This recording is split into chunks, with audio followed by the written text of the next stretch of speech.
Assalamualaikum warahmatullahi wabarakatuh. Saya Zahra Liadjihada 201200005. Pada bidang studi MSDI kali ini saya akan membahas tentang kompensasi dalam pandangan Islam. Jadi kompensasi itu nggak lepas dari manajemen sumber daya manusia. Nah, manajemen sumber daya manusia yang baik adalah manajemen yang baik dalam sistem pelaksanaannya. Dengan indikator karyawan tersebut dapat dengan baik menjalankan untuk mencapai goals perusahaan tersebut. Tetapi kalau misalnya perusahaan didemo oleh banyaknya karyawan, kemudian motivasi kerjanya tidak semangat, lesunya hasil produksi, itu adalah salah satu indikator ketidakberesan dalam manajemen sumber daya di dalamnya. Nah, biasanya hal ini terjadi karena adanya kurang perhatian seorang manajemen sumber daya manusia terhadap faktor kompensasi dan benefisitas yang kerap kali terabaikan. Jadi kayak ini membuat masalah di dalamnya gitu loh. Dan juga mereka harus memahami bahwasanya kompensasi ini sangat penting untuk karyawan karena kompensasi ini sensitif dan juga suatu yang sangat kompleks. Kompensasi itu sangat penting bagi karyawan itu sendiri sebagai seorang individu, karena besarnya kompensasi merupakan cerminan atau ukuran nilai pekerjaan mereka gitu. Apabila kompensasi diberikan secara tepat dan memadai, maka para karyawan akan memperoleh kepuasan kerja dan juga akan mencapai tujuan-tujuan perusahaan. Tetapi kalau misalnya kompensasi diberikan tidak benar dan tidak tepat, prestasi kerja, motivasi, dan kinerja karyawan akan menurun, dan ini terjadi di perusahaan kecil ataupun di perusahaan besar. Jadi sebenarnya kompensasi itu apa sih? Dalam syariat Islam, kompensasi adalah hak bagi orang yang bekerja atau disebut dengan ajir, dan juga kewajiban bagi orang yang bekerja yang disebut dengan musta'jir. Nah, yang disepakati dalam akad ijarah, karena akad ijarah inilah yang mewakilkan pembahasan kompensasi yang sifatnya cenderung ke sewa menyewa. Nah, sebenarnya dalam Al-Quran definisi kompensasi tidak dibahas atau tidak dicantumkan secara jelas, tetapi pemahaman kompensasi itu tercantum dalam Al-Quran dalam bentuk pemaknaan tersirat gitu ya.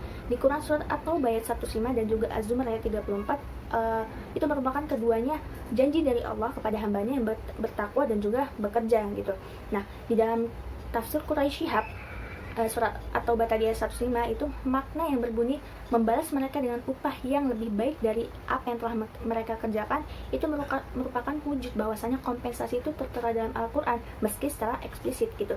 Jadi bisa kita tarik kesimpulannya bahwa manusia yang bekerja tidak akan mendapatkan balasan dan juga ganjaran sesuai dengan apa yang dilakukan gitu, dan itu disebut dengan kompensasi. Nah, kalau kompensasi secara umum mengandung arti yang lebih luas daripada upah atau gaji, karena kalau upah dan gaji itu lebih ke balas jasa yang sifatnya finansial gitu, sedangkan kalau kompensasi adalah balas jasa yang sifatnya finansial dan juga non finansial gitu ya. Makanya kenapa kompensasi dibagi menjadi dua. Yang pertama ini kompensasi ekstrinsik.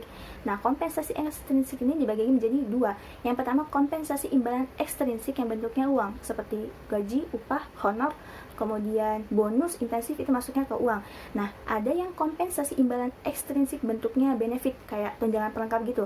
Contohnya kayak uang makan, uang transportasi, uang pensiunan, jam sostek, asuransi, kemudian ada uang rekreasi, dan biasanya ada beasiswa kuliah gitu ya. Nah, itu masuknya ke kompensasi imbalan bentuk ekstrinsik yang dia sebagai tunjangan pelengkap hidup gitu. Kemudian kompensasi yang kedua adalah kompensasi intrinsik. Kompensasi intrinsik adalah imbalan yang dia sifatnya itu tidak berbentuk fisik gitu. Jadi kayak hanya bisa dirasakan selama keberlangsungan bekerja saja gitu. Contohnya kayak jenjang karir yang jelas, kemudian kondisi lingkungan yang bagus, pekerjaan yang menarik, dan lain sebagainya. Itu masuknya ke kompensasi imbalan intrinsik. Jadi hanya bisa kita rasakan saat kita bekerja saja gitu ya. Kemudian fungsi diberikannya kompensasi apa sih? Jelas ya. Jadi kompensasi itu kan bertujuan untuk kepentingan perusahaan, karyawan, dan juga pemerintah masyarakat pada umumnya gitu. Nah, agar tercapai dan juga memberikan kepuasan bagi banyak pihak, kompensasi harus ditetapkan dengan prinsip adil dan juga wajar gitu. Makanya kenapa kompensasi itu harus bisa menjawab pertanyaan seseorang, kenapa sih seseorang harus bekerja, dan kenapa ada orang yang bekerjanya keras dan ada juga orang yang bekerjanya biasa-biasa aja gitu. Jadi kita harus bisa memberikan pemahaman untuk mereka gitu. Nah, fungsi kompensasi yang pertama yakni sebagai pengalokasian sumber daya manusia yang efisien. Yang kedua, penggunaan sumber daya manusia secara efisien dan juga efektif. Dan yang terakhir adalah mendorong stabilitas dan juga pertumbuhan ekonomi.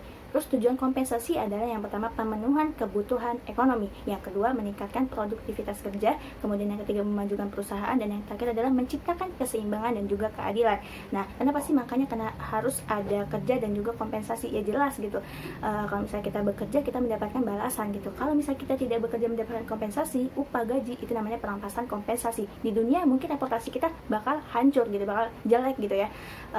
Di akhirat pun Allah sudah mencatat dan itu termasuk perbuatan buruk, maka Allah akan memberikan ancaman siksa yang pedih untuk orang yang merampas kompensasi tanpa adanya usaha.